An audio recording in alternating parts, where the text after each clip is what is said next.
Is it better now? Can you hear better?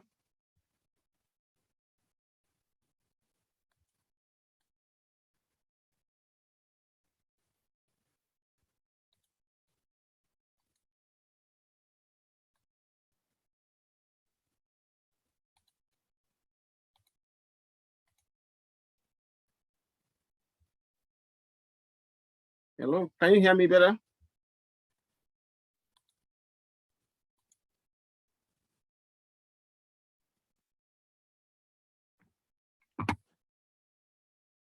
Hello, guys, can you hear? I think it's still doing the same. Wow. I can hear you. Okay.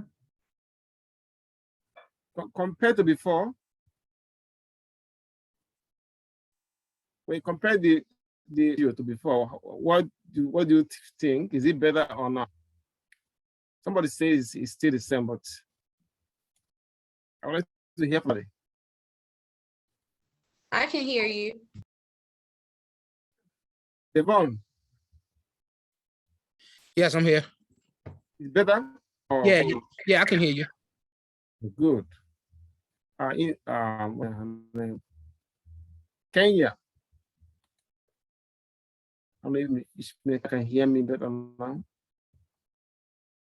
now. Miss Kenya, hear me now better?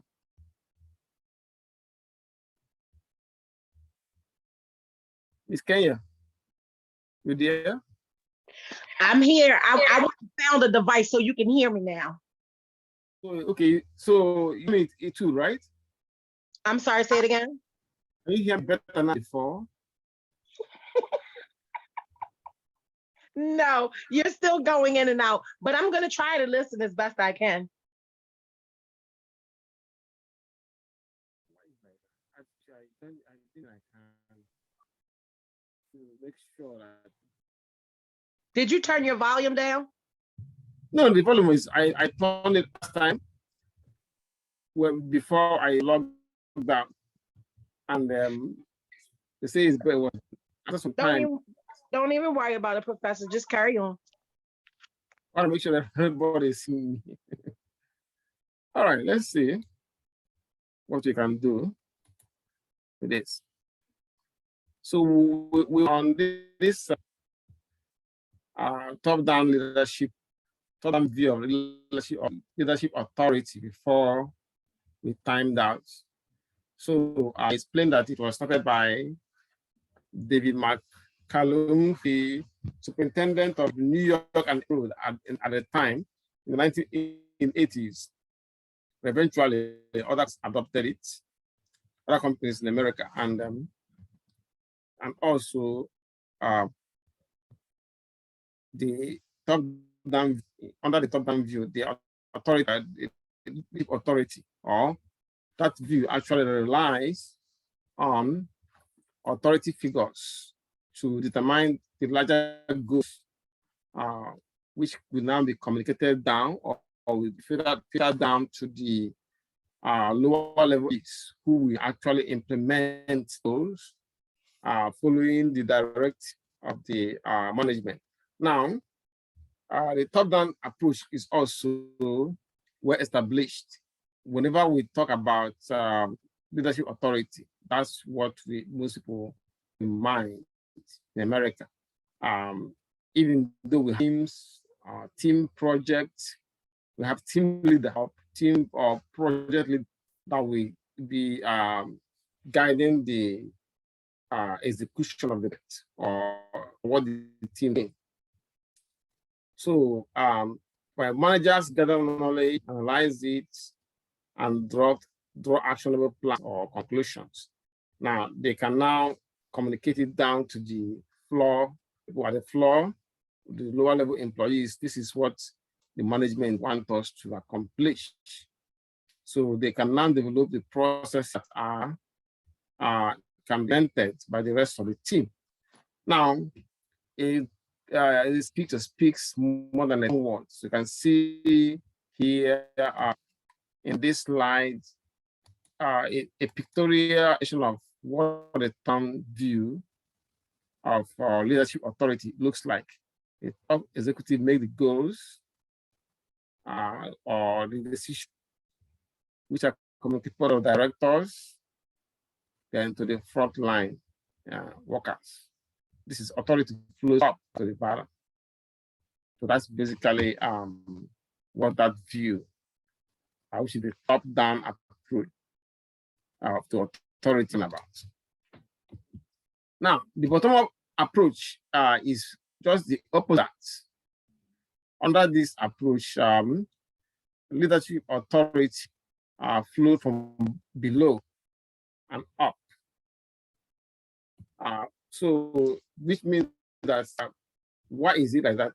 Because even though the top manager make the decision and communicate it down, sometimes the people can reject that directive.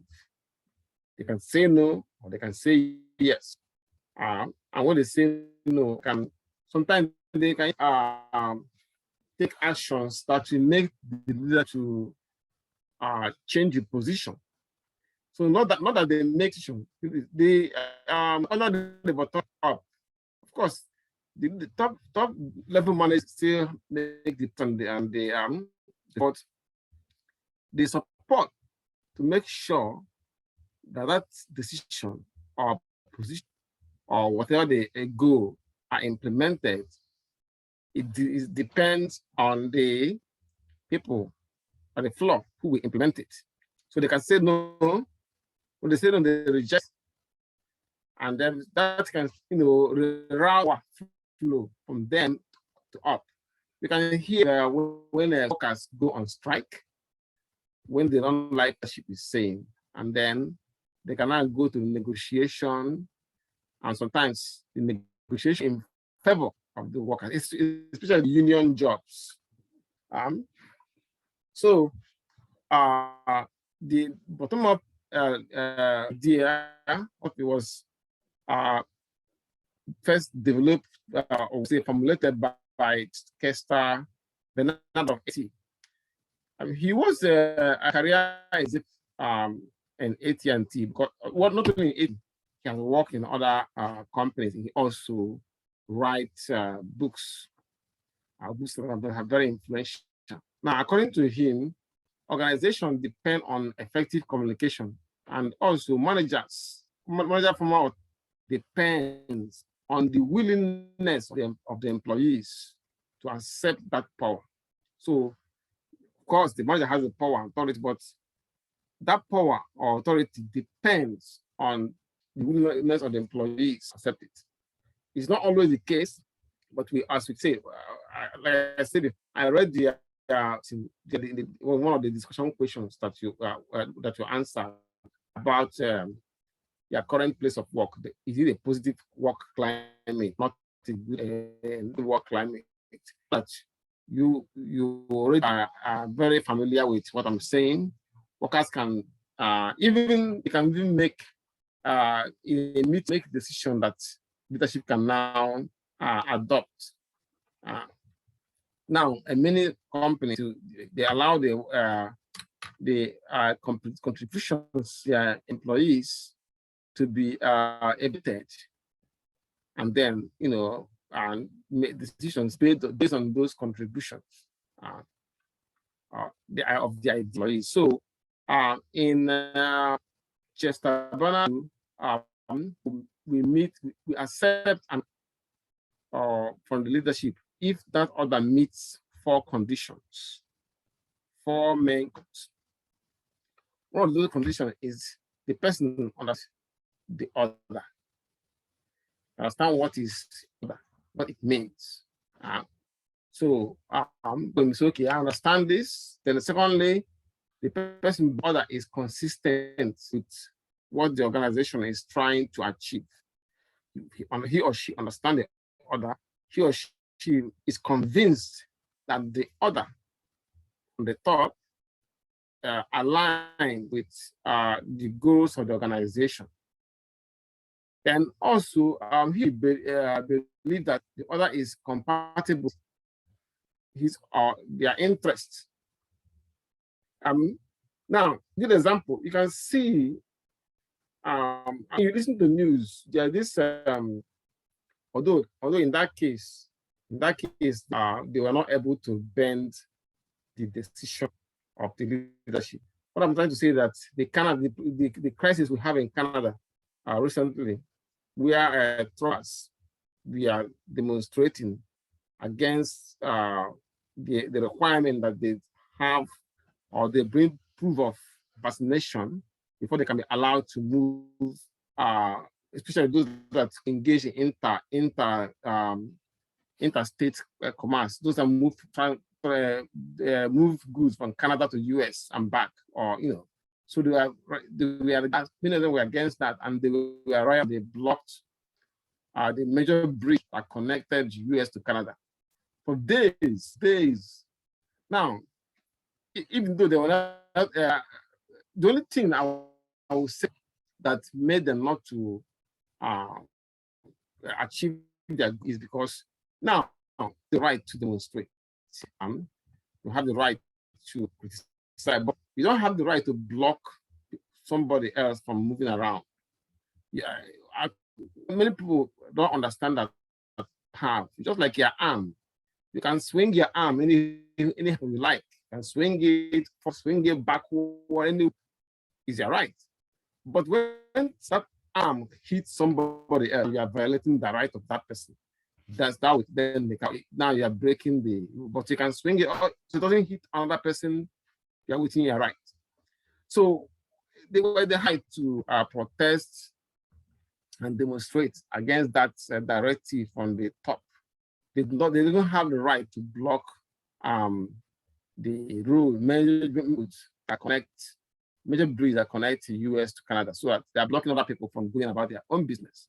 So that's why I think the authorities decided to use force to evacuate them, and some of them will have their trucks towed.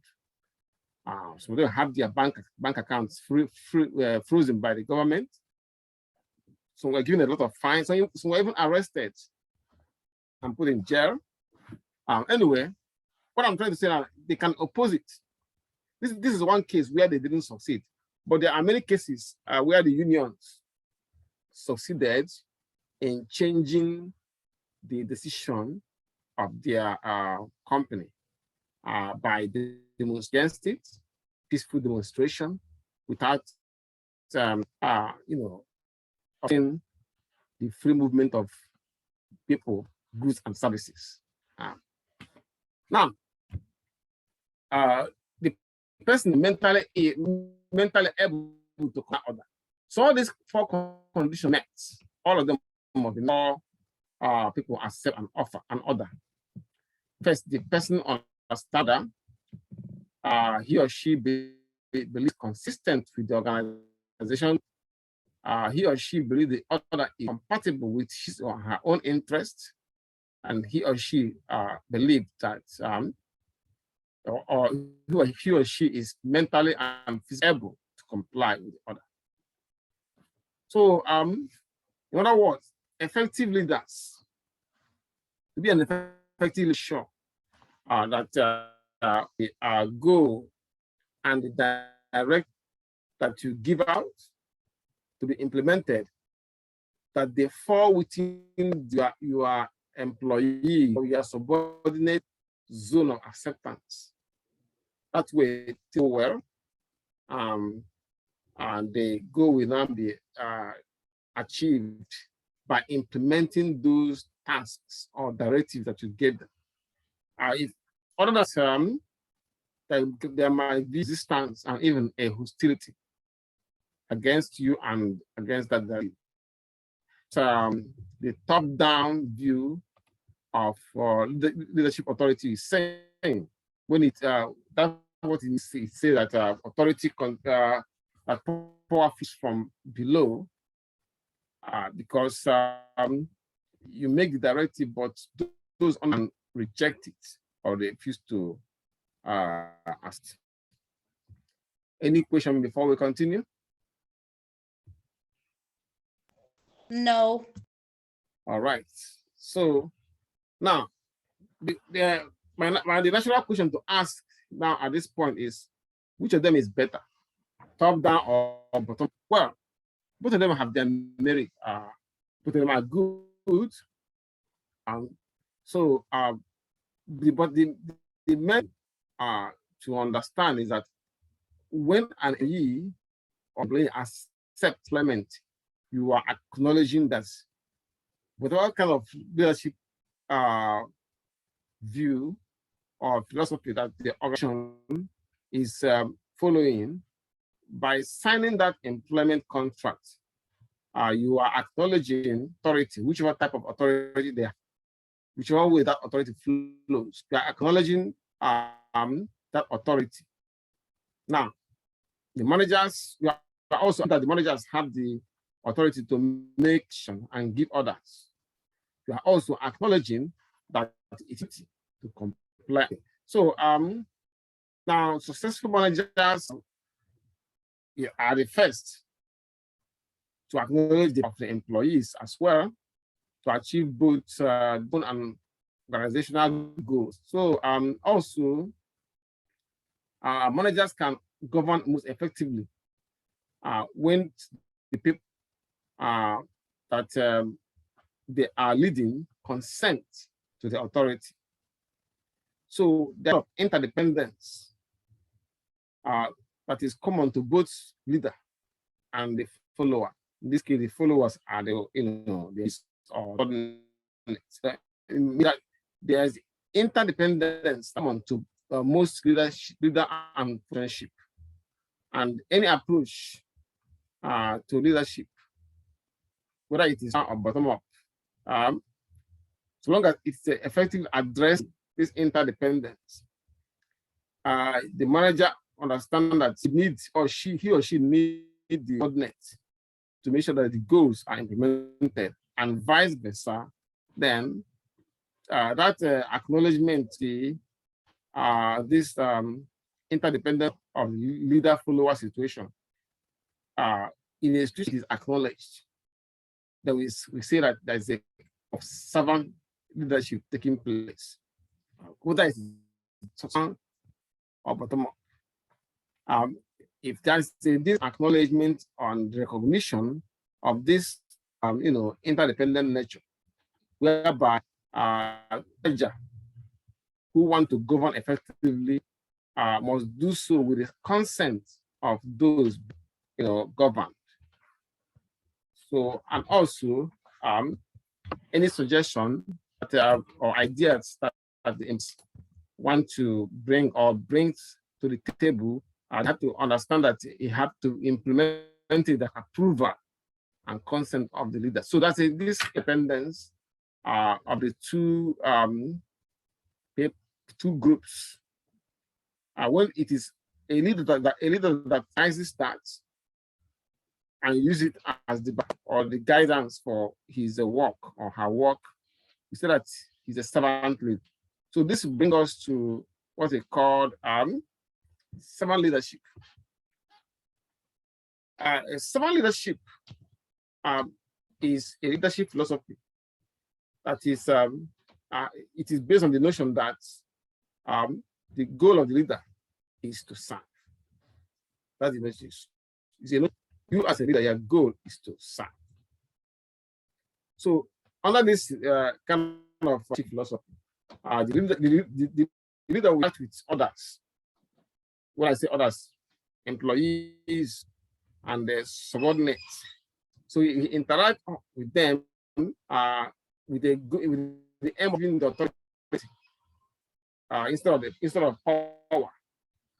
So it is different from the traditional leadership way of doing business, in the sense that here the leader is focused his or her attention in the thriving of the company organization. In the old system of leadership.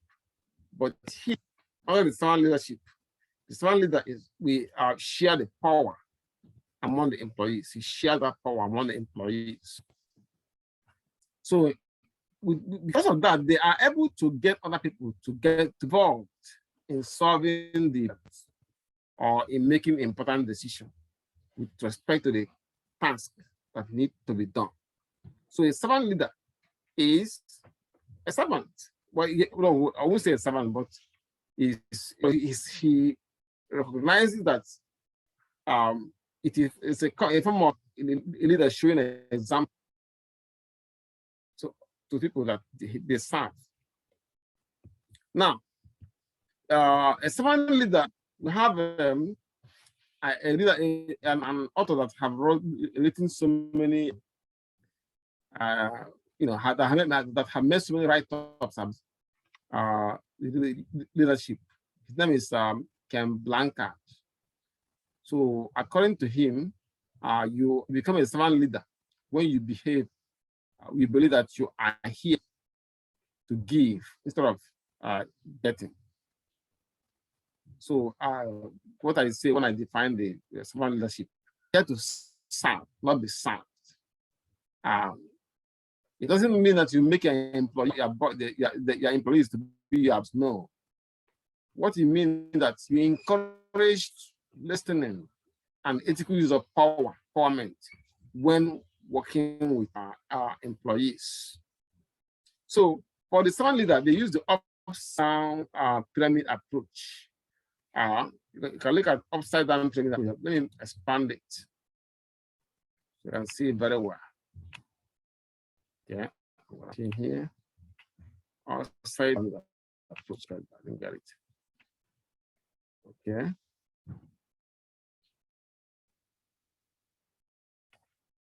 Right. Can you see this?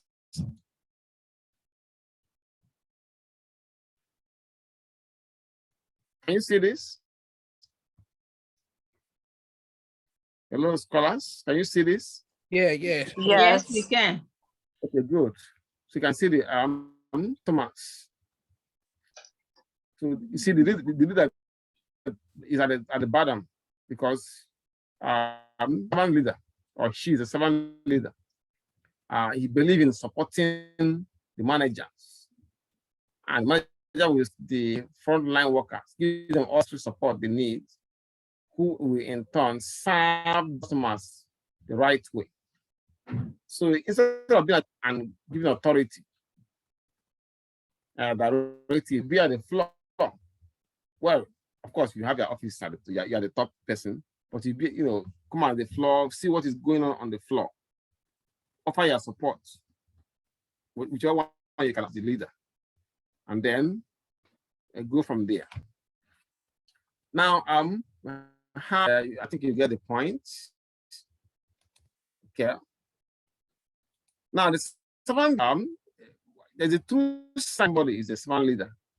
That sign is that he stays in touch. He stays in touch with the challenges, problems that others have at the work. He always communicates to find out what is going on. And what do this, like I said, is to lead or manage by walking around. We call it MBWA. Manage by walking around. That means you go down, get floor, go to the shop floor, out of the headquarters and into the field. If the job as a leader requires, if the kind of people we are leading, the job is they have a site where they do most of the operations. You can get out of those your AC condition office, move down to the floor or to see what is going on. Move out of the ivory tower and see what they are doing. We have from in the past people like George Washington. If you watch the American Revolution, you see that George Washington, he was there with the soldiers, live on almost in a similar tent that his soldiers were living. See, George Washington wasn't really a good. He lost many wars, but he's a good leader. That leadership skill that he has helped him to win the Revolutionary War. Otherwise, he lost so many wars, so many of these with the British, but he was able to hold his soldiers together, even at the worst adversity they were going through. Sometimes they don't have enough ammunition. Sometimes they don't have enough food. But the British soldiers were well equipped. Their cellars are filled with wine. They have all the equipment they needed. But most Washington soldiers, sometimes they were not even paid for 3 months, 2 months, 5 months, no salary for them. And there's a point where they have to go into the village town to do some kind of fundraising in the form of food, boots, the soldier will wear, clothes. So in the midst of that, see, this is somebody who is already is a millionaire by the standard of that day, but he left all those things, was in with the soldiers, go with them, live on the same similar tent where they live, face the elements the same way they do. So that's what they call a servant leadership. How about Sam Walton of Walmart? Something similar. These people know the necessity of connecting with people and the absolute requirement of understanding what they need. And that made them very successful. Let's look at some of other great servant leaders of the that we had. I'm gonna put this on the screen. Let's see if we have where we can put them. I think I need to open a new website so I can show you on this thing. This is that we believe to be okay. Okay, see. Now I can share.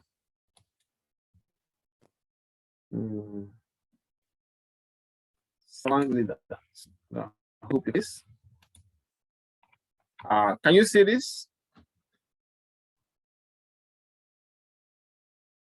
Hello, Yeah, scholar.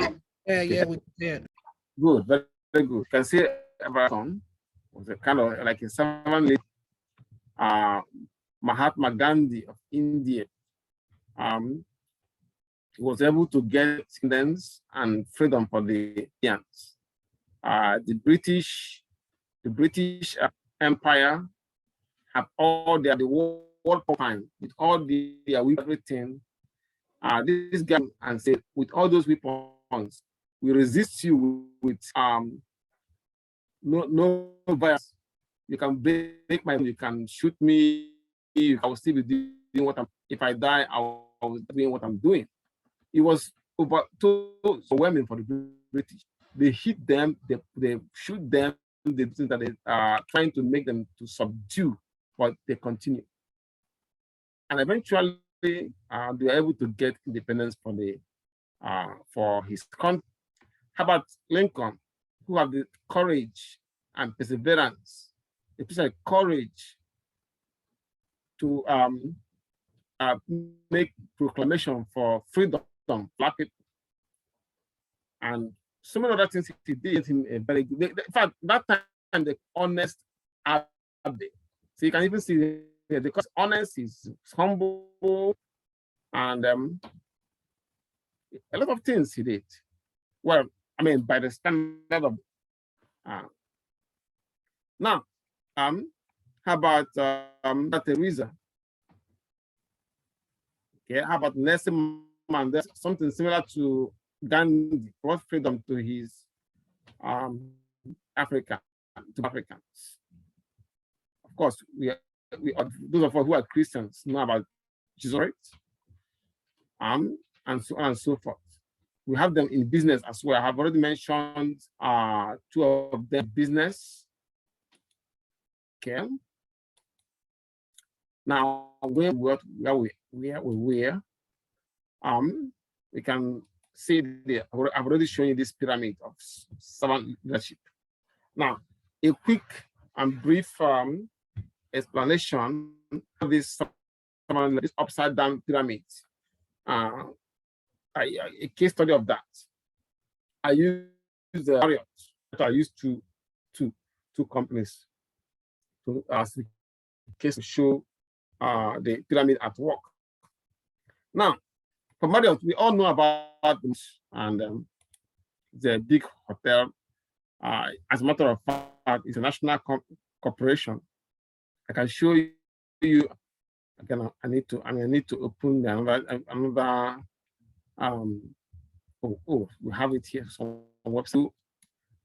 How big Marriott was Yahoo Finance to show you that Marriott.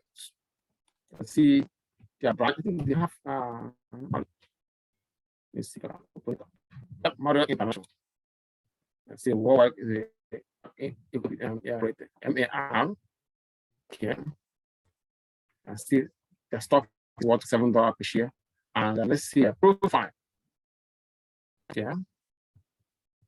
But stock is down today because of the geopolitical risk due to Russia incursion into Ukraine. So the whole stock market is down anyway. So this is the profile. Say Marriott International. Can you see my screen? Scholars, can you see? Hello. Can you see my screen? Everybody's quiet today. Yes, we can see your screen. Good. So you can see operates franchising and licenses hotels, residential timesheet share worldwide. They operate through Canada, and they have a lot of international segments. So you can see it's quite a big operation. Now, the founder make use of this philosophy of I would say servant leadership. Now, the founding philosophy of Marriott is based on the upside down pyramid, which is an approach, a strategy adopted by servant leaders. According to the founder's words, founder is a J.W. Marriott as the founder. He says, take care of the associates. The associates take care of the guests. And then the guests will come back again and again. Take care of the associates. And then take care of the guests. And the guests will come again. Now when the senior leaders and supervisors and managers and supervisors are the frontline employees. Now, the frontline employees who are in contact with the customers, their main focus will be on serving those well, because they know that leaders and managers got their back. See, they got their back. They have that motivation to do right thing, to make the customer the king, make the customer comfortable, the customer happy. When the customers are comfortable, when they are happy, when they feel like king, they open their. So if you open your hand, you are giving a good service, you are treating them in a way, because that means they come to you more and they send referral. Okay. Now, the organization that does in the private sector, they grow. As an example that I gave you from Marriott, even though Marriott these days, most hotels, not only Marriott, they are having competition from new in the entertainment reality industry. Like there's one Airbnb, whereby people with good houses can have the ability to rent or rent some part of their house, even at cheaper price. And they made it so that those that rent the place, they live there as if it is their own house. They for themselves, just like you live in your house. So it made it very and they became a big competition to Marriott, hotel, big hotels around the world. But it's they are still, hotels like Marriott are still doing very well due to the management philosophy they have. That philosophy of having been the CEO or the leaders working as servant leaders. Now, in the government sector, it is something the same. If the government departments, workers there have that idea, I would say philosophy with the way they work, you see that fulfill the populist trust, well noticeably. Now, if you have been to some countries where there's some countries have what they call poverty is very high. Countries like China, countries like even most Asian countries and African countries, the boss is like an author, what the boss says. Even Japan, well, Japan is like way, the boss is almost like an author. I'm not talking about corruption this time, just the way it is. There's a power distance to see the boss. There's a kind of distance between you and America where you can even go to lunch. It's very rare in many countries, and you can see why the United States is still much bigger and more active. A lot of because the customers. I mean, it's not a perfect customer service in some places, but there's something like servant leadership. That is when it comes to what you have in other countries. I mean, so no one see that. So we're not surprised. We need why the United States keep growing and growing. Both economically, politically, and of course, when it comes to business. Now we have less than 2 minutes, less than 3 minutes left. There will not be able to publish much in 2 minutes, so time was up. Please log back after 10 minutes so that we can continue. Okay. Hello, scholars. Yes, Professor. Good, very good. Professor. Yes, ma'am. All right.